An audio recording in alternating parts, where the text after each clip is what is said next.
Volume 3 Chapter 35. Accounting for the dead took Queen Hecate far longer than she wanted to think about.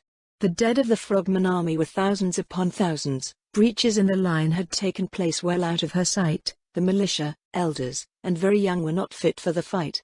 Worse, in a siege, the Frogmen's powerful jumping abilities were rendered near useless, and their typical preference for fighting was spears, not clubs. Made even worse, the undead were armored knights. Magic casters were few in her ranks and were used to shore up the weaker positions, and even some of those had died in the clashes when the desperate numbers struggle failed and the undead broke through. Hour after hour they worked, dragging the undead knights out of the interior and piling everything into the lake outside of their great settlement. Then there was the task of killing their own a second time. Living frogmen gathered the dead and lined them up in long rows while others bearing clubs walked on behind the heads and clubs rose and fell, bashing into the skulls of dead frogmen to ensure that they would not rise as new undead enemies. The splashing of their legs through the red waters was a constant, weary, broken trudge. Exultation of victory had given way and been replaced by the grim reality of the toll that victory had taken on the frogman population. While many had been able to flee, those who were fit to fight had largely remained to protect their homes, and paid a terrible price. The few frogman magic casters capable of healing magic established a single fixed point for the wounded, with priority going to the worst injuries to be brought to them. The intact living carried the dying in their arms, trudging more than jogging to bear the weight of their comrades to be healed. Healers did their best under Hecate's own eyes, and yet their mana continued to drain away.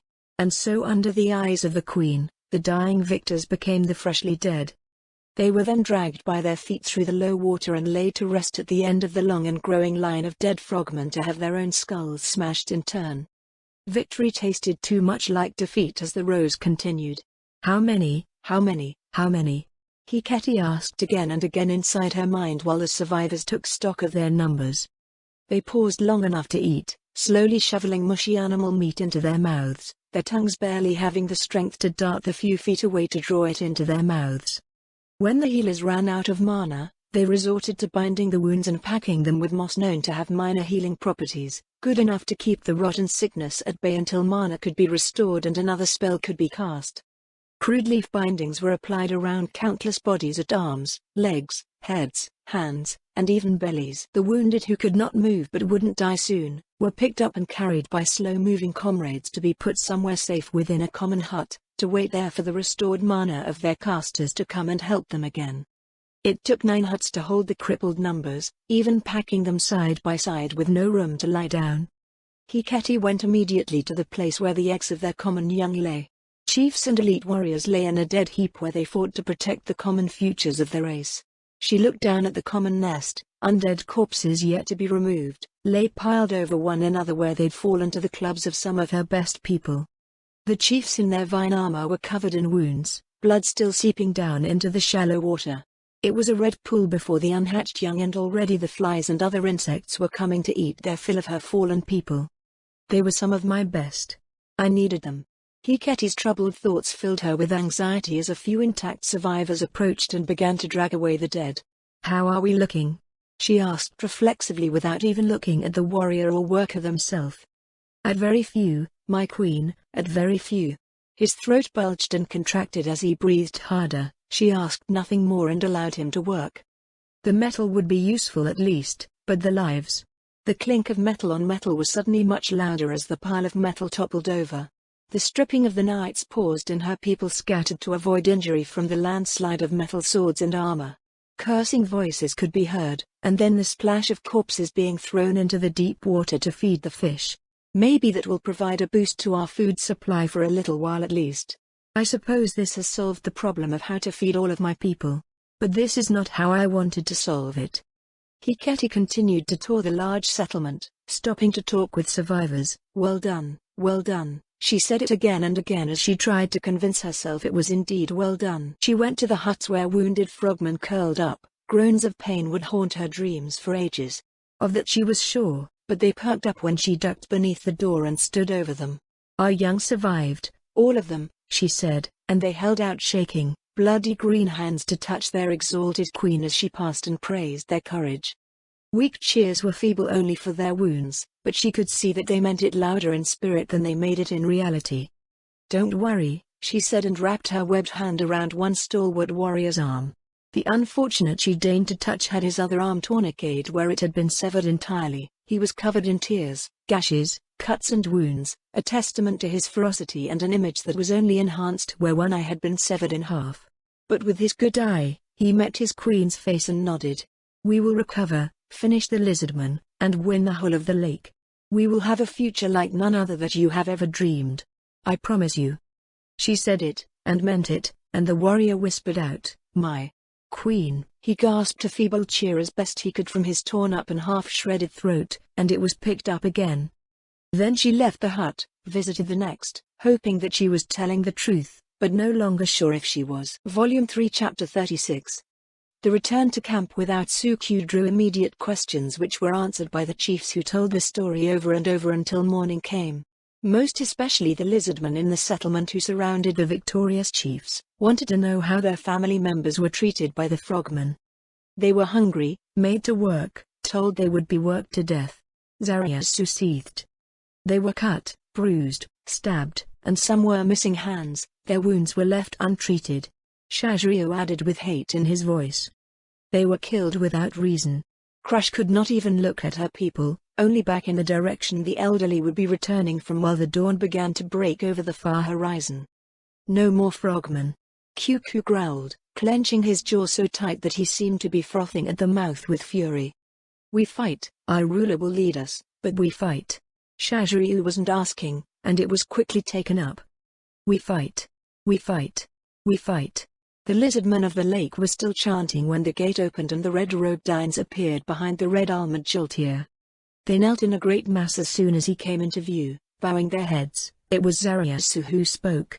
"My lord, we followed your will and rescued our captive people ourselves. They will return on their own in a few days escorted by the absent chief, Sukyu Juju." "My will? What are they talking about?"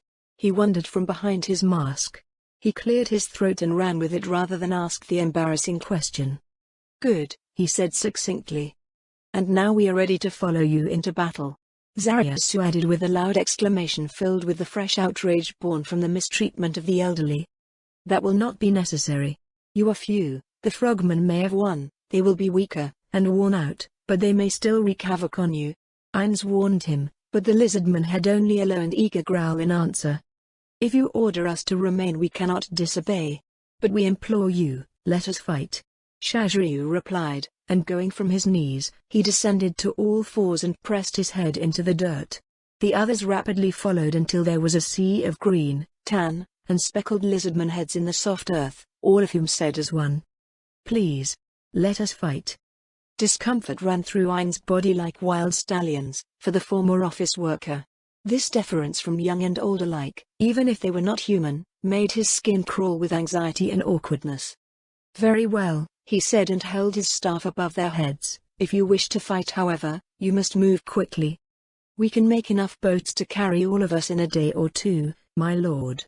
Crush Lulu promised, her white tail dancing in the air. She still had not risen to her feet, but Ainz shook his head. "No, we will not need boats," he replied to them. "My lord? Will we use the walking hole as you do?" Shajiryu looked briefly full of dread at the prospect, and Ainz could understand why quite readily. To them, it must appear as the tool of a god, some dreadful and frightening thing. Even to the bravest this may be too much to ask.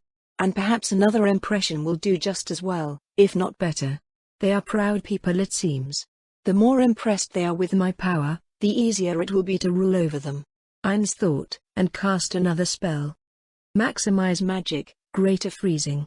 He cast the spell and gestured toward the waters of the lake that were visible from where they stood, and every lizardman's head went up and turned to watch, their jaws dropped as one while the waters of the lake froze over the surface. The wet blue became a dry blue ice as it swept over the hole and spread out of sight, crystallizing from a liquid surface to a solid one almost instantaneously. "We will walk. It will remain frozen all the way to the northern area where the frogmen live," Ainz explained. "All you need to do is follow me," he commanded them and stepped toward the lake. The lizardmen rose to their feet. They grabbed their spears, their clubs, their slings and stones, and followed after Shiltir and Ainzul down onto the frozen waters. Their steps were gingerly at first, rather than bold, but Ainz did not look back to watch them, rather he went forward, the ice crunching underfoot as he took long steady steps away from the village. Behind him, he could hear the chiefs giving orders and dividing their tribes into groups, creating their battle formation on the move. "You're very merciful to them, my lord," Shiltir said while looking up at him from his left side. "Am I?" he asked. "Yes, my lord. Very merciful. They argued with you, and yet you not only let them live, you give them what they ask for." Shiltir had a little smile on her face that he hadn't quite expected to see. Even as he was, it was easy to see she wasn't really thinking of the lizardmen. "You're not really talking about them, are you, my Shiltir?" he asked, and she hung her head. "No, my lord," she answered. "You see through my thoughts right down to my soul. What I nearly did, it haunts me still. I want only to be good for you, and I contemplated an assault on your exalted person. How can I live with that?" she asked with a low whisper that kept her words between themselves alone. "Until the end of this task, no more. I promise you relief, my Shiltir," he said to her and put a hand on her helmeted head. She cast her eyes up at him again when he did so. "I am unworthy of your forgiveness, your love, but I also can't live without either. Thank you, my lord, for your mercy on your humble servant." Her crimson eyes shimmered in her pupils, and they walked in silence for far longer than would have been comfortable before. But as they walked, Ainz was, for once, utterly and supremely at ease. Volume 3 Chapter 37. Hiketi was in her private hut, the privilege of leadership, behind the egg hut where the young of the tribe were held. Survivors who fled the undead were starting to return, retrieved by fast hoppers who shouted their victory over the undead for all the wetlands to hear. They would trickle in, weary and hungry, over the course of hours yet, but Hiketi focused on the matter at hand. With most of the chiefs dead, she still had to take stock of the situation as a whole. "So how bad was it?" she asked in the bluntest possible terms. The water around her rippled, her body shook with the aftermath of battle still leaving its mark on her. The same was true of the other frogmen who sat arrayed in front of her. Ripples of water from post-battle shivering drew no comment, not even from the hardest of the surviving frogmen. The malice and hatred of the undead could shake even the bravest to their core. 5,000. The answer came, and disbelieving relief filled her body. 5,000 dead? She asked. It was a brutal loss. We've never suffered losses like that. But it's survivable. The frogman's throat bulged out with deep, gasping breaths. "No, my queen. 5,000 remaining are dead. I counted 1,000 at least 15 times. And that is our fighting force. Thousands more among the tribes are missing elders, and we can't know how many might have been lost to monsters when evacuating." Hiketi barely heard him. The words were an echo in her mind. Her shaking intensified, nor was she alone. If anyone was saying anything, nobody heard it. The final cost of fending off the dead. How can so many die in one fight? It just doesn't seem possible. Will the spirit realm ever glut itself enough? How many eggs do we have? Between all tribes? She asked another young advisor. Not that many, he admitted. How many fertile females do we have? Hiketi asked another pertinent question. Suddenly every female of their race became more valuable than food. Across all tribes, before this fight we had 5,000, after, we think there are 2,000, but we haven't divided the count between male and female yet. The advisor explained. Withdraw all females from the fighting, we will add any older males to the numbers. For our attack on the lizardmen, if we wipe them out, then we have years to recoup our losses and a whole lake to spread out over. She gave the order, and there was a decisive and hopeful nod, but burst, tight lips. Do they blame me? No, probably not. We won after all. Hiketi told herself, even while she put the blame on her own shoulders. How many wounded? Hiketi asked. There are 2,000 wounded who have yet to be attended to. They have mostly belly wounds, though they have been packed with pain-killing moss and all injuries temporarily treated. The casters need all day to replenish their supply. I took the liberty of asking and they say they can heal 1,000 in a week. More if we acquire healing potions. The advisor stated. So 2 weeks. Will they survive that long with those wounds? She asked. Every life is suddenly far more valuable.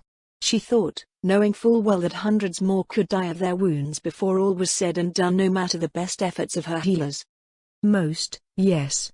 A few hundred may die and some show evidence of rot beginning. We will amputate, cauterize, and otherwise stave off death as long as we can to allow the healers time to work. But I fear some of them are so scarred mentally, that they will never fight again. The advisor said as truthfully as he could, and all their eyes went down to the waters around themselves. It's bad enough that we must use fire? Hecate shuddered, nor was she alone in that. It is, my queen. It is. Fire or death. Silence followed the answer. How could this have happened? How? So many undead. I've never seen anything like it.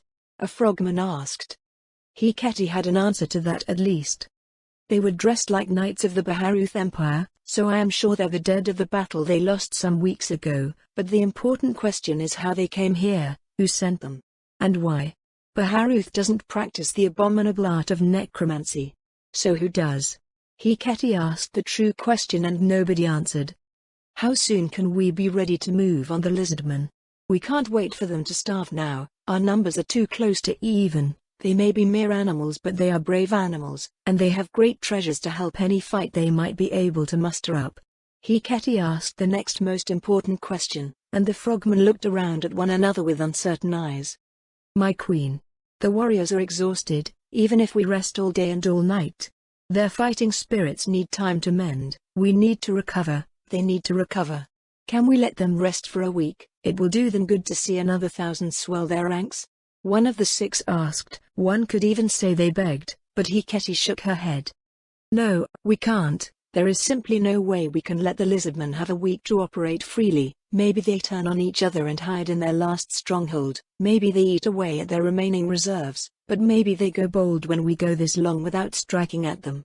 Maybe they find we've abandoned the other places. Maybe they realize we are weakened. And if they see our numbers have dwindled, assuming they don't already know, then what? Hecate pressed the point home. The weight of her argument stilled their tongues. They looked up at their towering queen and sought a counter to her words, but found none. The same frogman spoke again. If we allow for the minimum amount of rest, we can attack tomorrow morning if we allow for the remainder of the day to rest and a full night's sleep with good meals as well. Then we will do that, set the non-combatants to all essential tasks, including the females we aren't sending back to the fight. The warriors we are keeping will rest for the remainder of the day, feast to the dead tonight, and tomorrow we will wipe out the lizardmen. Any slaves we take, we can no longer keep, we are too few, we will sell them to the Empire or slaughter them after they surrender. Let them die here, or far away from home, but we cannot share any part of this lake with the 2-legged animals anymore. The ones guarding the captives that we were going to work to death. Send a swimmer to retrieve them. We need everyone capable of bearing a spear to be ready for tomorrow. At once, my queen. The frogman stood and ran to have her orders carried out. Smaller matters began to occupy her attention for a time, and for at least 1 hour, it was as if all was normal and a disaster of unparalleled size and scale had not taken place. Until the screaming began afresh,